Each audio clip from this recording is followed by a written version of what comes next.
Assalamu alaikum. Welcome to my channel Star of Economics. This is Uzba Amir. Today we cover the topic coefficient of determination. Coefficient of determination के अलावा हम इसका second name goodness of fit भी कहते हैं या R2 भी कहते हैं इसे।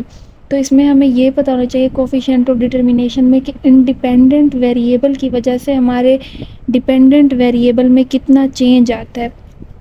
इंडिपेंडेंट आपको जो ये रिग्रेशन इक्वेशन दिख रही है इसमें हमारे पास जो इंडिपेंडेंट वेरिएबल है alpha plus beta x plus error term और y जो है हमारे पास डिपेंडेंट वेरिएबल है। अब जो y है वो हमारे पास डिपेंड हो रही है x वेरिएबल पर और एरर टर्म पर। तो हम इसमें ये कहते हैं कि coefficient of determination is the proportion variation in independent variable y which is explained bye explanatory variable x पे भी डिपेंड करती है और हमारी अनएक्सप्लेन वेरिएबल जो होते हैं जिसे हम एरर टर्म कहते हैं उस पर भी हमारा डिपेंडेंट वेरिएबल डिपेंड करता है।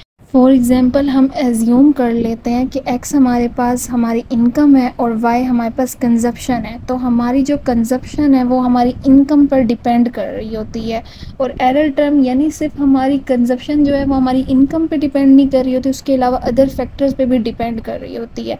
तो यही बात इसमें कहा गया है कि इंडिपेंडेंट वेरिएबल की वजह से डिपेंडेंट वेरिएबल में कितना चेंज आएगा, यानी हमारी इनकम के चेंज आने से हमारी जो है कंजप्शन में कितना चेंज आएगा। तो इसमें हमारे पास यही बताया गया है हमारी रिग्रेशन इक्वेशन में। कोफिशिएंट ऑफ डिटर्मिनेशन को बेसिकली हम यही कहते हैं इंडिपेंडेंट वेरिएबल की वजह से हमारे डिपेंडेंट वेरिएबल में कितना चेंज आएगा। देन नेक्स्ट है हमारे पास simple coefficient of determination. Simple coefficient of determination को हम स्मॉल आर स्क्वायर से डिनोट करते हैं। देन इसकी डेफिनेशन देखते हैं। We can say that small R square is the ratio of explain sum of square and total sum of square. Then हमारे पास इसका फार्मूला है R square equal to estimation sum of square over total sum of square. यही बात हमने इसकी definition में देखी थी कि हमारे पास जो आर स्क्वायर है स्मॉल आर स्क्वायर वो रेशियो होता है एक्सप्लेन सम ऑफ स्क्वायर का and total sum of square का।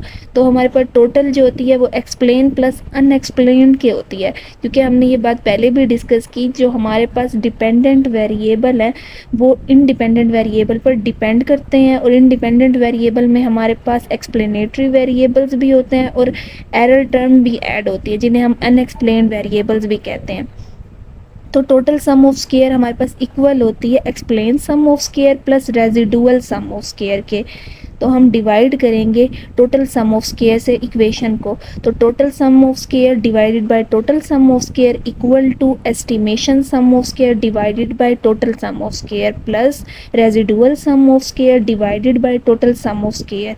जब total sum of square total sum of square से डिवाइड होगी तो हमारे पास 1 बच जाएगा और एस्टिमेशन सम ऑफ स्क्वायर और टोटल सम ऑफ स्क्वायर का जब डिवीजन करेंगे तो वो हमें पता है कि वो हमारे पास स्मॉल आर स्क्वायर के इक्वल होती है, जो चीज़ हमने पहले ऊपर डिस्कस की है।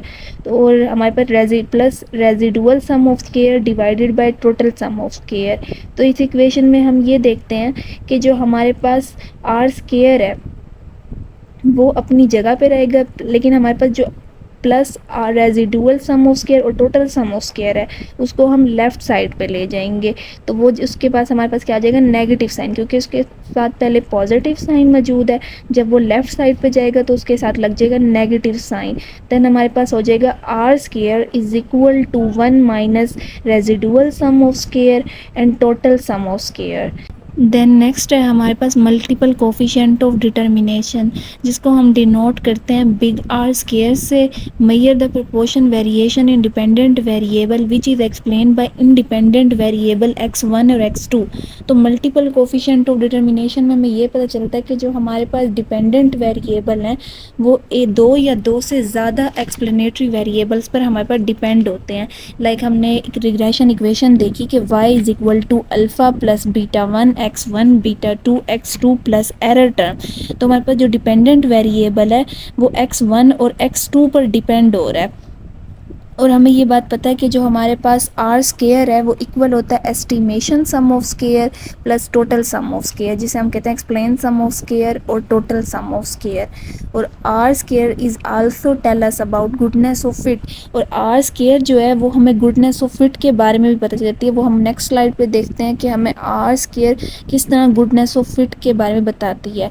अगर तो हमारे पास आर स्क्वायर की वैल्यू क्लोज टू 1 होगी तो वो हमारे पास गुडनेस ऑफ फिट होगी, यानी 0.96, 0.98, 0.97, यानी इस तरह 1 के करीब जो भी वैल्यू होंगी आर स्क्वायर की तो वो हमारे पास गुडनेस ऑफ फिट में आएंगी। और अगर तो हमारे पास क्लोज टू 0 होंगी तो वो हमारे पास नॉट गुडनेस ऑफ फिट या वर्स गुडनेस ऑफ फिट में आएंगे हमारे पास।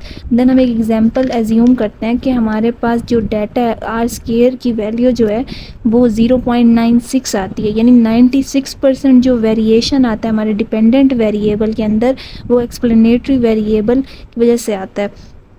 बाकी जो 4% वेरिएशन है ना हमारे वेरिएबल के अंदर, जिसे हम कहते हैं एरर टर्म या रैंडम टर्म, उसकी वजह से वेरिएशन आता है, तो वो हमारे पास होता है गुडनेस ऑफ इट। यानी हमारे पास जो आर स्क्वायर की वैल्यू वो 0.96, यानी 96% जो वेरिएशन है हमारे डिपेंडेंट वेरिएबल के अंदर वो एक्सप्लेनेटरी वेरिएबल्स की वजह से आ रहा होता है, कि जैसे लाइक जो हमने x1 या x2 काउंट किए हैं उनकी वजह से हमारे डिपेंडेंट के वेरिएबल के अंदर वेरिएशन आ रहा होता है। नेक्स्ट हमारे पास है properties of goodness of fit, it is non negative quantity. यानी हमारे पास जो गुडनेस ऑफ फिट होंगी वो नॉन नेगेटिव क्वांटिटी में होंगी, यानी उनका आंसर नेगेटिव फॉर्म में नहीं आएगा। It value lies between 0 and 1, जो इनका आंसर होगा वो 0 और 1 के दरमियान लाई करेगा, जिसे हम इक्वेशन फॉर्म में कहते हैं कि r 0 से ग्रेटर होगा और r स्क्वायर और 1 से लेस होगा। If r square is equal to 1, it means 100% variation in dependent variable is due to independent variable. It show perfect goodness of fit. तो अगर तो हमारे पास आर स्क्वायर की वैल्यू 1 के इक्वल आती है तो वो हमारे पास क्या होगी, परफेक्ट गुडनेस ऑफ फिट की होगी। इसकी हम एक एग्जांपल देख लेते हैं, वो आपकी स्लाइड पे आपको डायग्राम फॉर्म में शो हो रही होगी। हम एक एक्स वेरिएबल का देखा और एक हमने वाई वेरिएबल का सर्कल देख रहे हैं।